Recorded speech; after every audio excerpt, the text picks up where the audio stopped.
तो चलो अब हम लोग मेंसुरेशन का फॉर्मूला सीखते हैं और एक एक फॉर्मूला को ऐसे सीखेंगे कि हम लोग हमेशा तक माने जिंदगियों भर तक याद रखें। अब भूले कब माने ऐसा नौबते ना आ जाए। और ये हम लोग सीखेंगे कि जो गणितज्ञ लोग हैं मतलब मैथमेटिशियन कैसे फॉर्मूला को इतना डेवलप करके हमारे बीच जंजाल खड़ा कर दिया कि याद नहीं रहता है। तो आसान भाषा में हम लोग याद करेंगे। देखो सबसे पहले मेंसुरेशन जब हम लोग पढ़ रहे हैं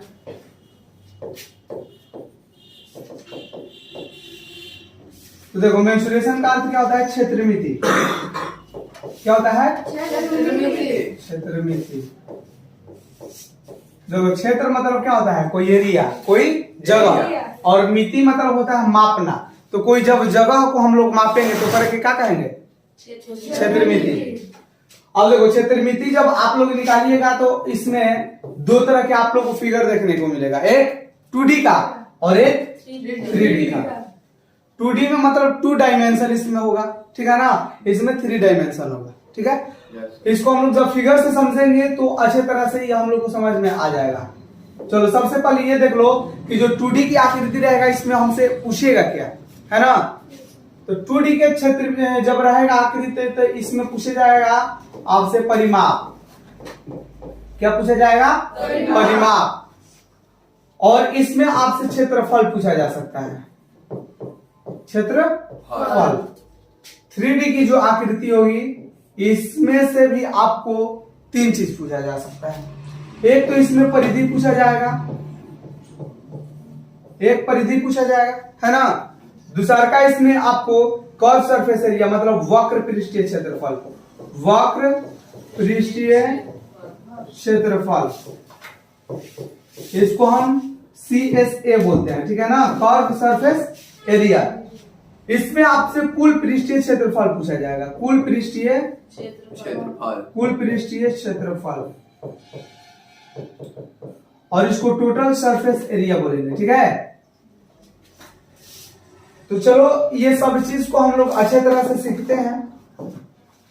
जब भी आपसे परिमाप पूछा जाए तो इसको आप कैसे याद रखिएगा? बाहरी लंबाई से। कैसे? बाहरी लंबाई। बाहरी लंबाई को हम लोग परिमाप कहेंगे। ये समझ गए आप लोग? अब देखो जो क्षेत्रफल होगा, क्षेत्रफल जब भी निकालना होगा तो एक फॉर्मूला याद रखिएगा, आधार का परिमाप गुना ऊंचाई। क्या याद रखोगे? आधार का परिमाप, हाँ, आधार का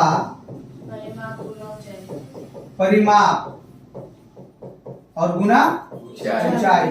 चाहे जितना भी फॉर्मूला है सब ये 2-3 फॉर्मूला याद रखना, सब अपने से बना सकते हो। एग्जाम हॉल में बैठे हो, चाहे केवल पूछ दिया तो उस समय तुम्हारे दिमाग में अगर फिगर आ गया तो ये याद रहेगा, ये याद रहेगा तो फॉर्मूला तो फटाक से बता दोगे, कौन इसमें देरी नहीं लगेगा। अब देखो वक्र पृष्ठीय क्षेत्रफल जब कर्व सरफेस एरिया पूछा जाएगा, ये आप लोग परिधि एक चीज देख रहे हैं तो परिधि को परिमाप के मतलब जैसा ही ये होता है। जो परिधि होता है ये क्या होता है कि जिसे कोई कर्व जगह रहेगा। कर्व क्या मतलब कि जो मुड़ा हुआ होगा, जिसे वृत्त हो गया तो इसमें परिधि बोला जाता है इसी को।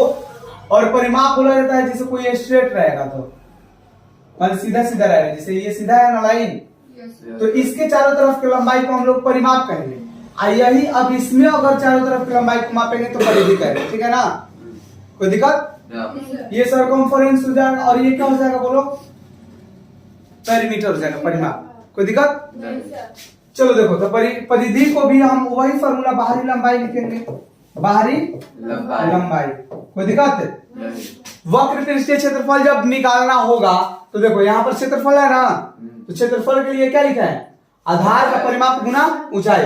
तो लिखिए आधार का परिमाप, आधार का परिमाप गुना ऊंचाई। बहुत बढ़िया, आधार का परिमाप गुना ऊंचाई। और देखो कुल पृष्ठीय क्षेत्रफल जब होगा ना तो इसमें आप लोग को ऐड करना होगा। पहले तो इसमें वक्र पृष्ठीय क्षेत्रफल मतलब CSA जोड़ना है और उसके बाद अब जो भी चीज रहेगा एरिया उसको यहाँ पर इंक्लूड करना है, शामिल करना है। तो ये चीज रहेगा। एक चीज और आप लोग से 3D की आकृति में पूछा जाएगा आयतन। क्या पूछेगा? आयतन पूछ सकता है। और जब चला आयतन पूछेगा तो आयतन निकालने के लिए क्या करोगे? देखो इसमें आधार का परिमाप लिखे हो ना, तो एक में लिख लो आधार का क्षेत्रफल। क्या लिखना है? आधार का क्षेत्रफल। आधार का क्षेत्रफल और गुना ऊंचाई। आधार का क्षेत्रफल गुना ऊंचाई। समझ गए आप लोग? Yes sir. तो चलिए अब ये सब को यहाँ पर आने देते हैं और अच्छे तरह से अब हम लोग फिगर के माध्यम से सीखते हैं। चलो इधर फिगर ला देते हैं, इसको थोड़ा जूम आउट कर लो। चलो देखो अब हम लोग फिगर लाते हैं, जिसे मान लो कि एक हम वर्ग ला दिए। ये क्या है? स्क्वायर है, वर्ग है ना। ये तो हम लोग को पता होता है कि वर्ग का जो सभी भुजाएं होती है क्या होती है? बराबर इक्वल। तो इसको हम ए मानेंगे, तो ये जब ए हो गया तो ये भी ए होगा, ये भी ए होगा और ये भी ए होगा, है ना। अब मान लो कि ये वर्ग है, तो वर्ग का हमें क्या ज्ञात करना है? परिमाप। वर्ग का परिमाप। तो परिमाप निकालने के लिए बोलो क्या बताएं? बाहरी लंबाई। तो देखो परिमाप निकालना है तो वर्ग का परिमाप इक्वल टू बाहरी लंबाई को हम बोलेंगे। अगर बाहरी लंबाई बोलो क्या है? देखो बाहरी लंबाई है ए प्लस ये क्या है? ए प्लस ये क्या है? ए प्लस ए। तो ये ए कितना बार है? 4 बार ना, मतलब 4a हो जाएगा। या इसको हम भुजा गुना 4 भी बोल सकते हैं, भुजा गुना 4। अब ये देखो 2D क्या करती है ना, कैसे हम इसको पता करें? तो जो 2D क्या करती है, देखो एक कॉर्नर से यहाँ पर देखो 2 डायमेंशन है, एक और एक 2, और इसको हम अपने हाथ में नहीं उठा सकते हैं। ये कोई एरिया मतलब जैसे खेत तो को ये दर्शाता है, कोई दिक्कत है? तो देखो इसमें इसका फॉर्मूला क्या हो जाएगा? भुजा गुना 4 मतलब 4 इंटू साइड। सबको समझ में आ गया? अब एक चीज आपसे इसमें पूछा जा सकता है, देखो 2D क्या करती है, तो अब इसमें क्षेत्रफल पूछा जा सकता है। तो लिख लो वर्ग का क्षेत्रफल। चलो वर्ग का क्षेत्रफल निकाला, तो आधार का परिमाप गुना ऊंचाई। परिमाप मतलब क्या होता है? लंबाई ना। तो आधार का देखो क्या है? एजी से एजी तक ए है, तो आधार का परिमाप गुना ऊंचाई ये कर देखो क्या है? ए है। तो ए को ए से गुना करेंगे क्या हो जाएगा? ए स्क्वायर। मतलब भुजा स्क्वायर इसको बोल सकते हैं, भुजा स्क्वायर। ये एक फॉर्मूला हो गया, एक 2 हो गया। तो ऐसे अगर फिगर हमारे दिमाग में रहेगा तो बना सकते हैं कि नहीं? Yes sir. अरे फॉर्मूला इतना याद थोड़ा ना करना है, एक गो आए कि ये 2 गो फॉर्मूला याद करो, है कि ये 3 गो फॉर्मूला, 3 फॉर्मूला याद करना है, बाकी सब तो एक ही है। 3 फॉर्मूला से पूरा मेंसुरेशन का फॉर्मूला याद हो जाएगा, है ना। तो ये आप लोग समझ गए? Yes sir. तो चलिए अब हम आगे बढ़ते हैं, और बाकी आप लोग ये अगर लिखना चाहें तो ये समझ गए ना। तो आप लोग जो किताब होता है उसके लास्ट पृष्ठ पर ये सब फॉर्मूला दिया हुआ था, नहीं तो अगर पीडीएफ चाहिए तो भेजिए देंगे ना, सब लोग के ग्रुप में डाल देंगे। ऑनलाइन वाला ये सब अपने स्क्रीनशॉट ले लेगा। चलो अब हम लोग ला रहे हैं रेक्टेंगल, मतलब आयत ला रहे हैं, ठीक है। इसको हम क्या बोलते हैं? आयत। तो ये देखो इसमें ये लंबाई होता है, क्या होता है? लंबाई। और इसको हम क्या बोलते हैं? चौड़ाई। चौड़ाई को बी से सूचित किया जाता है ना, लंबाई को एल से। Very good. देखो एक का हम नाम देते हैं ए बी सी डी। अब ये एक आयत है, ये आयत हम क्यों बोल रहे हैं? क्योंकि इसके आमने सामने की भुजाएं बराबर होता है और प्रत्येक एंगल राइट एंगल होता है, तो ये आयत है ना। तो अब हमें आयत का क्या करना है? आयत का परिमाप निकालना है। तो आयत का परिमाप जब चला निकालना है तो बोलो क्या करेंगे? परिमाप निकालना है तो बाहरी लंबाई। तो ये एल है तो ये भी एल होगा ना, आमने सामने भुजाएं बराबर होती है। ये बी है तो ये भी बी होगा। तो बोलो क्या हो जाएगा? एल यहां से देखो बी से सी तक एल प्लस सी से डी तक बी प्लस एल प्लस देखो ए से बी तक बी। तो देखो 2 बार एल है 2 बार बी है, तो ये क्या हो जाएगा? 2l plus 2b। 2 कॉमन ले लो, क्या हो जाएगा? l plus b।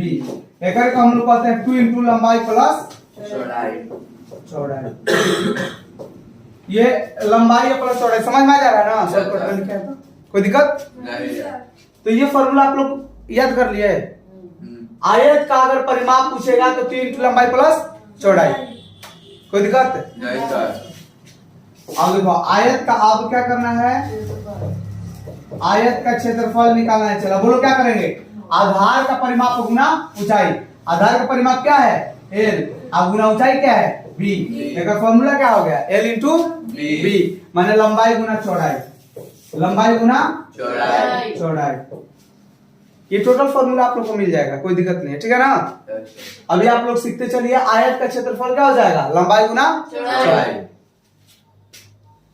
ये जब दिमाग में सेट हो जाएगा तो कॉपी में लिखने की जरूरत ही नहीं है, ऐसे कॉपी में बना के रखते हैं कि कब भूल जाएंगे तो याद करेंगे ना।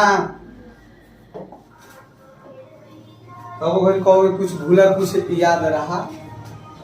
चलो ये हो गया ना। एक बाद अब बुला देते हैं ट्रायंगल, या इसी शेप को लाओ जो अभी हमने लाया था, इसको हम आयत बोलते हैं ना। एक दो बराबर भागों में बांट दो, तो चलो जैसे ही दो बराबर भाग में बटेगा तो ये बोलो क्या हो जाएगा, रेक्टेंगल ट्रायंगल हो जाएगा ना। तो ऐसा का हो जाएगा ना, इसको एक भाग ऐसा का हो जाएगा ना। तो अभी हमने आयत का क्षेत्रफल बोलो क्या लिखा है, आयत का क्षेत्रफल क्या लिखा है, एल इंटू बी। अभी ये बताओ कि ये दो भागों में बट गया तो ज्यादा हो जाएगा ना। तो ये हम अगर मान लो कि ट्रायंगल मतलब ये जो समकोण त्रिभुज है, इसका क्षेत्रफल अगर लिखेंगे, समकोण त्रिभुज का क्षेत्रफल, तो इसका बोलो पूरा आयत का क्षेत्रफल क्या है, एल इंटू बी, माने लंबाई गुना चौड़ाई है ना। तो ये समकोण त्रिभुज में ये देखो, ये आधा भाग को दर्शा रहा है, ये वाला ये पूरा है, लेकिन ये क्या कर रहा है, ये आधा भाग को दर्शा रहा है। तो आधा को दर्शाएगा तो हम लोग आधा कर देंगे, माने दो से डिवाइड कर देंगे, ये क्या हो जाएगा, 1/2 इंटू एल इंटू बी। समझ गए आप लोग, 1/2 गुना एल इंटू बी, माने 1/2 गुना आधार गुना ऊंचाई, ये शीर्षम बोले। समझ में आ गया सबको, बन जाएगा ना। तो ये समकोण त्रिभुज का फॉर्मूला हुआ। चलो अब आगे बढ़ते हैं। इस वीडियो में टोटल हम लोग 2D की आकृति को सीख लेते हैं क्लास में, है ना। अगले क्लास में हो सकता है तो 3D का, नहीं तो 3D का भी सीख लेंगे। अभी है 10 मिनट टाइम, 10 मिनट में तो सब फॉर्मूला हो जाएगा ना। चलो अब देखो आगे बढ़ते हैं, अब 3D की तरफ चलो। या 2D में एक और छूट रहा है, इसको हम क्या बोलते हैं, सर्कल बोलते हैं, वृत्त बोलते हैं ना। तो देखो ये वृत्त है, जब इसको हम दो भागों में या 4-5 भागों में इसको जब हम काट देंगे, देखो जब इसको हमने यहाँ से आधा आधा क्या कर दिया, कट कर दिया ना। इसको और कट करो, इसको और कट करो, इसको और कट करो, अब नहीं होगा क्या, हो गया सर, हो गया। अच्छा दुबारा होगा ना।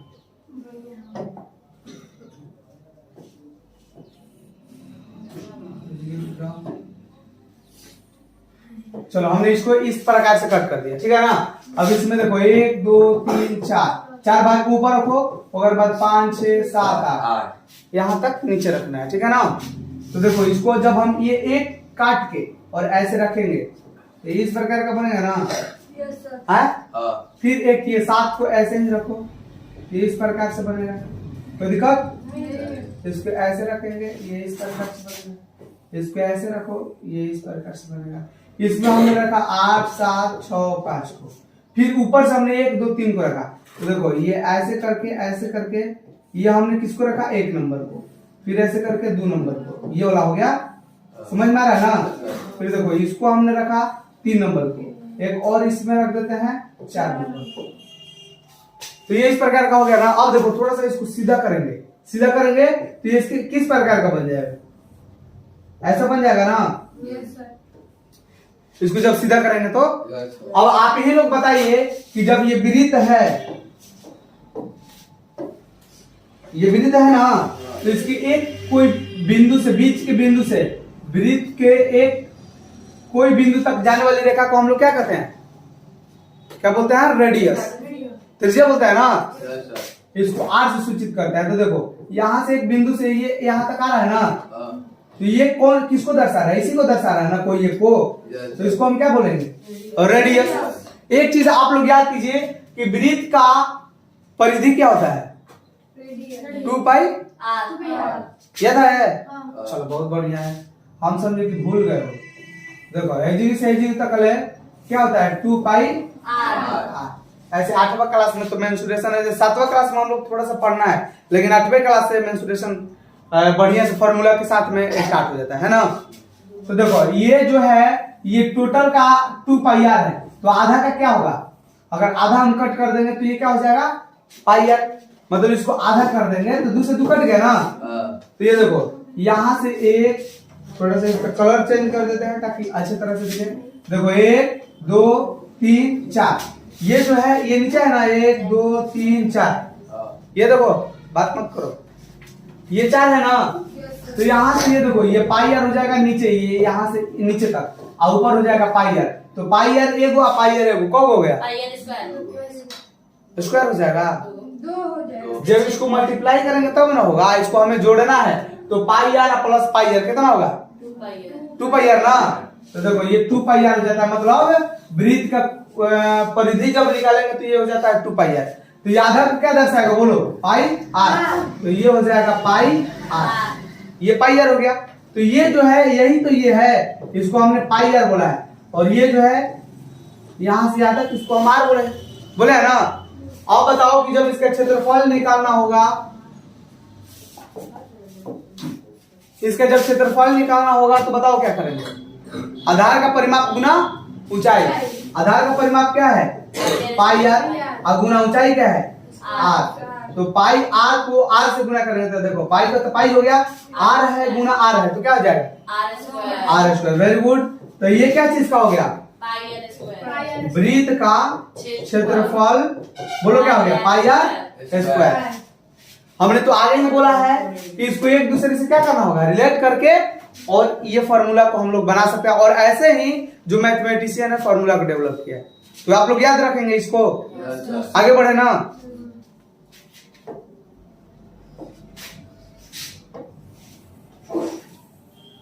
चलो 2D का तरह रहने देते हैं, 3D के अब सीखा जाएगा कल है। इसको रहने दो।